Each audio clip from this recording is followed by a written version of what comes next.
Hey, the Standard. Fuel prices shocker. Jesse Rogers. A record fuel price surge with diesel rising by 40 shillings and petrol by 28.69 per litre is set to squeeze households and businesses, triggering high transport cost inflation and widespread economic strain.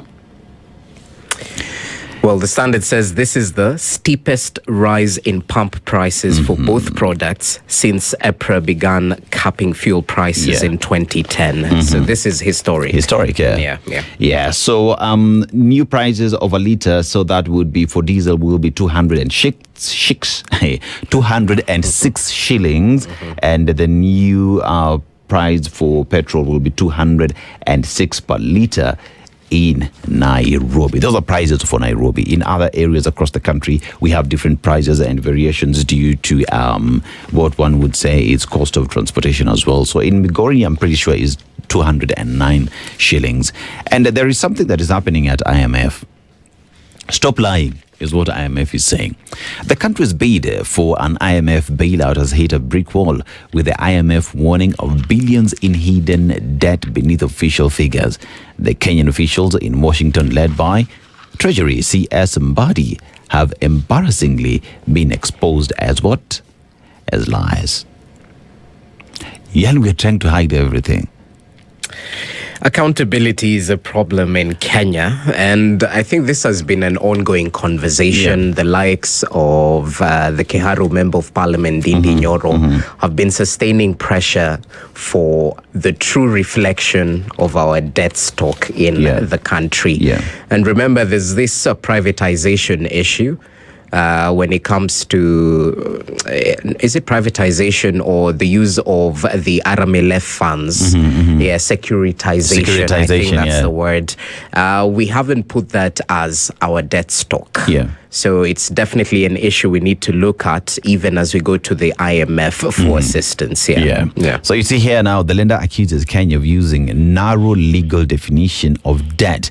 Delegation is in the US hoping for a bailout after months of a rocky talk. So pretty much what IMF is saying, Agai, you want help from us, we have no problem, but please come clean on the real situation of your debt. So if that is what they're taking to IMF, how does our debt look like if we have to lie for us to get a bailout? For me, that's what I'm concerned about. And why do we have to lie? Is it because it's so bad that when you present it, then many will ask questions on your capability of servicing the debt, the loans that they will be giving you? Anyway, decades legacy killed 6 months in death. It has been 6 months of ODM and its leadership to undo what its founding father, Raila Odinga, built over 5 decades.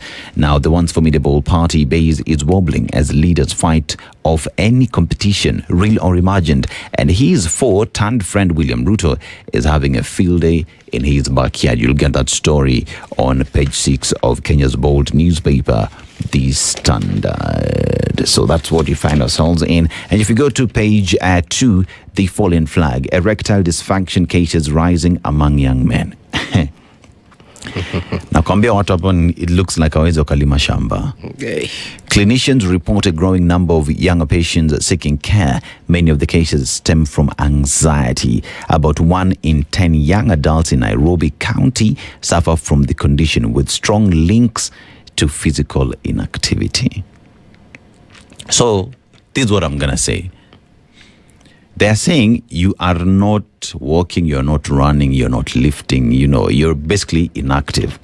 But at the end of the day, you want to be active, no weze kulima shamba. Boss, you need to choose a struggle.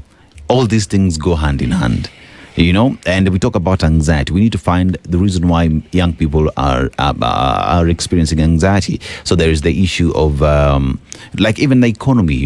How is the future looking like? But the promise vis-a-vis deliverables. Cost of living, all these things as well should be looked into. So ED is affecting an estimated 150 to 200 million men worldwide. Projections suggest it could rise to more than 300 million by 2025 due to aging populations and lifestyle diseases. So men 40 to 49, 10 to 15% report some degree of ED. Men 50 to 59 years report 20 to 40, and men 60 years and above up to 50 to 70. But increasingly, cases are rising in men under 40, linked to stress, I told you, obesity, majama obesity. There is diabetes and pornography overuse. People are watching, but not Netflix. Just saying. Well, let's just say, watch what you eat. What? Yeah. Watch what you eat, yes, and exercise is important. Now, residents blame poverty for lack of access to healthcare. So high levels of poverty in rural villages in Kilifi County continue to hinder residents from accessing better healthcare.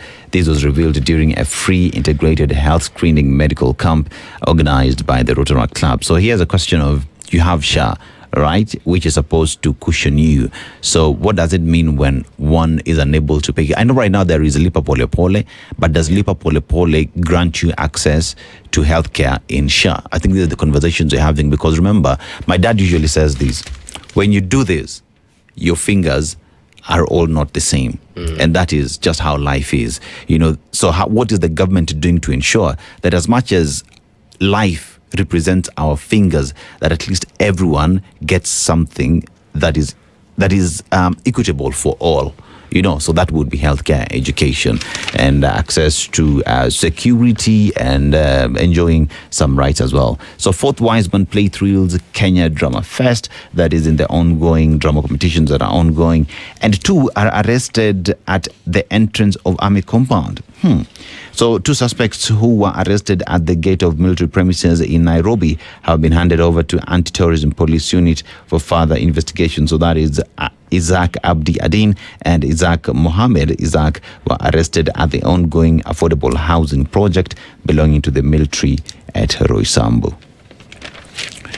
Those are the stories that we have on Kenya's bold newspaper. What do you have on the Daily Nation?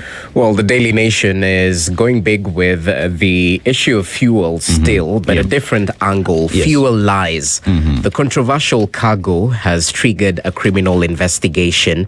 And according to the Daily Nation, that substandard fuel consignment that the government ordered the importer to ship back a week ago has already been pumped into Kenya Pipeline Company's system and released to oil dealers. The 60,000-ton petroleum hull has high levels of sulfur, over 4 times the permitted limit. They say the devil is in the detail. Yeah. Remember, the CES told us categorically that this consignment has been ordered out of the country with immediate effect. But now, according to this Senate committee who are grilling KPC Managing Director Pius Mwendwa, they say that according to KPC, we received the consignment on March 27th, but after testing it, we realized that there were high levels of sulfur. Good. It had sulfur content of 43 ppm against the required 10 ppm. Later on, they say, documents tabled before the committee shows that the instructions to actually waive this particular consignment this was dated March 28th, 2026, a letter from Mr. Kinyanjui, that's the Trade Cabinet Secretary, to the Energy Cabinet Secretary, Opiyo Wandayi, who said, see no evil, hear no evil. I don't know. Is ignorance really defense in his case? No. Well, we'll find out. But the paper trail seems to hint that he was in the know. The letter directed that the 60 tons of substandard petrol be blended with existing stocks to dilute excessive manganese and sulfur levels detected in the consignment aboard MT Paloma. Wajinga ni sisi. Let me tell you. When you talk about these fuel prices, one Rigathi Gachagua, leader of DCP, called it out and said that fuel prices would actually go up by up to 40 shillings. Evelyn, we have that bite, right? Yeah, let's just listen to it. She wants fuel increase to be up to 40 shillings, and it will happen in the next few weeks. Per litre, it will go up to 40 shillings or even beyond. So we are calling him out. You have taken over every business in this country. You have put people in custody because they are bringing competition to your business. And the DCI is being used now to deal with competitors. Jesse, wajinga ni sisi.